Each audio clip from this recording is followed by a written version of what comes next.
Friends, இன்றைக்கி பாருங்கள் நம்ம நண்டு குருமா தான் வைக்க போகிறோம். ஓகேங்களா? இதுக்கு வந்து ஒரு பெரிய வெங்காயம், தக்காளி, கொஞ்சம் பூண்டு, கருவேப்பிலை எடுத்து வச்சுருக்கோங்களா. அதுக்கப்புறம் பார்த்திங்கன்னா தேங்காய் கட் பண்ணி வச்சுருக்கோம். காரத்துக்கு வந்து நம்ம மிளகா பொடி போட போகிறது கிடையாது, பச்சை மிளகா தான் போட போகிறோம். பச்சை மிளகா வந்து எண்ணெயில் வதக்கி எடுத்துக்கலாம். அளவுக்கு மிளகு எடுத்து வச்சுருக்கேன். ஓகேங்களா? தேங்காய் கூட சேர்த்து அரைக்கிறதுக்கு இங்கே பாருங்கள் 4 முந்திரி, கொஞ்சம் சோம்பு, ஒரு ஸ்பூன் கசகசா எடுத்து வச்சுருக்கேன். இது எல்லாமே சேர்த்து தண்ணி போட்டு பேஸ்ட்டு மாதிரி அரைச்சி எடுத்துன்னு வந்துடலாம். அப்புறம் இங்கே பாருங்கள் தாளிக்கிறதுக்கு பட்டை, கிராம்பு, ஏலக்காய் வச்சுருக்கேன். இங்கே பாருங்கள் ஃப்ரெண்ட்ஸ், நாங்கள் வந்து நண்டு தான் வாங்கியிருக்கோம். இது வந்து வெறும் கொடுக்கு மட்டும் இதில் தனியாக வச்சுருக்கோம். ஓகேங்களா?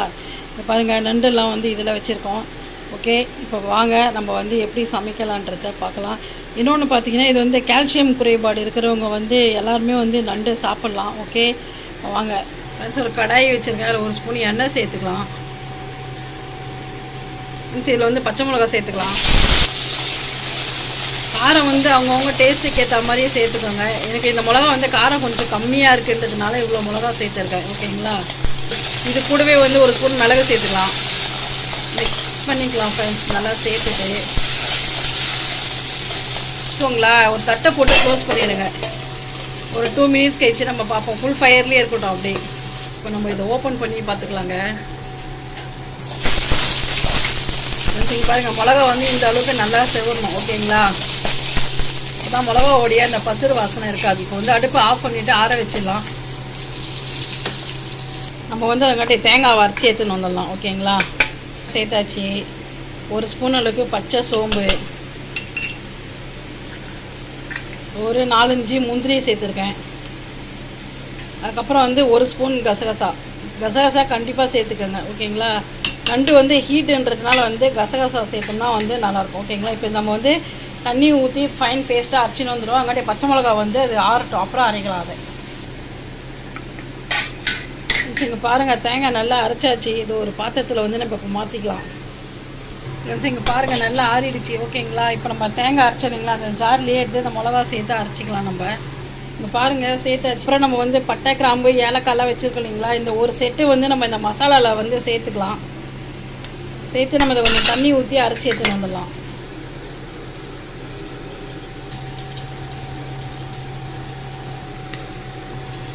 ஃப்ரெண்ட்ஸ், இது வந்து பட்டை, கிராம்பு, ஏலக்காய்லாம் சேர்த்துக்கலாம். ஏற்கனவே நம்ம ஒரு செட்டு வந்து தேங்காயில் போட்டு அரைச்சிருக்கோம். இதுலேயும் சேர்த்துக்கலாம். வந்து பூண்டு சேர்த்துக்கலாம்.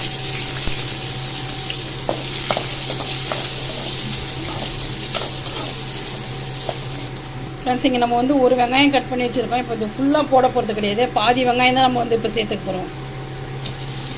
இப்படி கொஞ்சம் கருவேப்பிலை சேர்த்துக்கலாம்.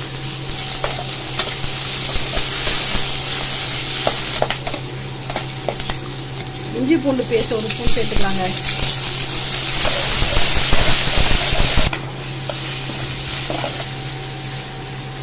தக்காளி சேர்த்துக்கலாங்க. எல்லாம் அரைச்ச பேஸ்ட்டு, மிளகா பேஸ்ட்டு, மிளகு எல்லாமே நம்ம இதில் சேர்த்துக்கலாங்க. பட்டை, கிராம்புலாம் சேர்த்து அரைச்சது நம்ம வந்து நல்லா மிக்ஸ் பண்ணிக்கலாங்க. ஏற்கனவே நம்ம வந்து மிளகா வதக்கிட்டோம். ஓகேங்களா? இது வந்து ஃபுல்லாக வதங்கணுன்ற அவசியம்லாம் கிடையாது. ஓகே,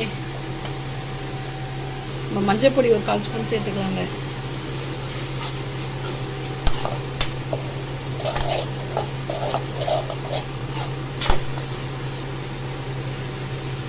ஃப்ரெண்ட்ஸ், நம்ம வந்து உப்பு, மஞ்சள் பொடி சேர்த்து வந்து நண்டை கழுவி சுத்தம் பண்ணி வச்சுருக்கோம்.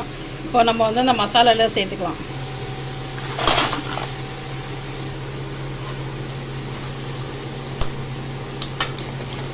இதிலே ஒரு 2-3 நிமிஷம் நல்லா மிக்ஸ் பண்ணி விட்டுக்கலாங்க. அப்போ தான் வந்து அந்த மசாலாலாம் வந்து நண்டுக்குள்ளே இறங்கும். ஓகேங்களா? நம்ம மிக்ஸ் பண்ணிவிட்டு பார்க்கலாம். நல்லா ஒரு 5 நிமிஷமாக அந்த மசாலாலேயே விடுங்க ஃப்ரெண்ட்ஸ். அப்போ தான் அந்த பச்சை கவுச்ச வாசனைலாம் போயிடும். நல்லா மசாலா வந்து உள்ளுக்குள்ளெல்லாம் சூப்பராக இறங்கியிருக்கும். ஓகேங்களா? இதில் வந்து 1 கப் அளவுக்கு தண்ணி வைக்கிறேன். ரொம்ப தண்ணி வைக்காதீங்க, குழம்பு தண்ணியாக இருந்தால் நல்லா இருக்காது. ஓகேவா? இதில் வந்து தண்ணி சேர்த்துக்கலாம். அவ்வளோதான் ஃப்ரெண்ட்ஸ். இதில் நான் 1 கப்பு தண்ணி தான் வச்சேன். ஓகேங்களா? அவ்வளோதான். இதில் வந்து நம்ம உப்பு சேர்க்கவே இல்லை, அதனால் கல்லுப்பு 1 ஸ்பூன் சேர்த்துக்கலாம். அப்புறம் பார்த்துட்டு பத்தலைன்னா சேர்த்துக்கோங்க. ஓகே, தனியா பொடி ஒரு 2 ஸ்பூன் சேர்த்துக்கலாம். நம்ம எதுக்கு தனியா பொடி சேர்க்குறோன்னா, நம்ம போட்டது பச்சை மிளகா தான் போட்டிருக்கோம் இல்லைங்களா, அதனால் காரம் இருக்கும். வந்து கொஞ்சம் தனியா பொடி சேர்த்துருக்கோம். ஏன்னா நம்ம மிளகு பச்சை மிளகாலாம் போட்டதுக்காக கொஞ்சம் தனியா பொடி, ப்ளஸ் வந்து குழம்பு வந்து நல்லா திக்கு பண்ணி கொடுக்கும், அதுக்காக வேண்டி கொஞ்சம் மிளகா பொடி. அப்புறம் நம்ம ஒரு பாதி வெங்காயம் எடுத்து வச்சு இல்லைங்களா, அது உங்களுக்கு எல்லாருக்குமே ஒரு டவுட்டாக இருக்கும், எதுக்குன்னு இப்போ சொல்கிறேன். அந்த மீதி பாதி வெங்காயத்தை இதில் போட்டுருங்க, பச்சை வெங்காயமாக. இது கொஞ்சம் பச்சை வெங்காயம் இது மாதிரி தான் ஃப்ரெண்ட்ஸ் சேர்க்கணும். மொத்தமாக போட்டு வதக்கிட்டோம்னா நம்ம போட்ட வெங்காயமே தெரியாது, ஓகேங்களா. நாங்கள் இப்படி தான் செய்வோம். இது வந்து கோல்டு எஃபெக்ட்டுக்கு ரொம்ப சூப்பரான ஒரு பொருள். அதுக்கப்புறம் வந்து கால்சியம் குறைபாடு உள்ளவங்களுக்கு கண்டிப்பாக லேடிஸ் ஜென்ஸு குழந்தைங்க எல்லாருமே சாப்பிட்லாம். குழந்தைங்க வந்து கொஞ்சம் கடிச்சு சாப்பிட சிரமப்படுவாங்க. நம்ம கொஞ்சம் கடிச்சு ஏதாவது வச்சு தட்டி அதை எடுத்து கொடுத்தோம்னா ரொம்ப ரொம்ப நல்லது குழந்தைங்களுக்கு. எல்லாருமே சாப்பிட்லாம், குழந்தைங்க பெரியவங்க எல்லாருமே. இது ஒரு நண்டு வந்து ஒரு ரொம்ப வேகக்கூடாது, ஜஸ்ட் ஒரு 10 மினிட்ஸ் தான் வேகணும், ஓகேங்களா. இப்போ நம்ம வந்து தட்டை போட்டு மூடி வச்சுட்டு அதுக்கப்புறமா பார்க்கலாம். அவ்வளோதாங்க, 10 நிமிஷம் ஆயிடுச்சு. இப்போ நம்ம வந்து ஓப்பன் பண்ணி பார்த்துக்கலாம். இங்கே பாருங்கள் ஃப்ரெண்ட்ஸ், நல்லா சூப்பராக வெந்திருக்கு நண்டு. இப்போ நம்ம வந்து அரைச்சலைங்களா தேங்காயெலாம் அதை சேர்த்துக்கலாம். இப்போது பாருங்கள், நம்ம அரைச்ச தேங்காய், முந்திரி, கசகசா, சோம்பு எல்லாமே சேர்த்து அரைச்சி வச்சுருக்கோம். நண்டில் வந்து சேர்த்துக்கலாம். இப்போது அவ்வளோதாங்க, நம்ம அரைச்ச தேங்காயெல்லாம் சேர்த்தாச்சு. இப்போ நல்லா வந்து மிக்ஸ் பண்ணி ஒரு கொதி வர வைக்கலாம்.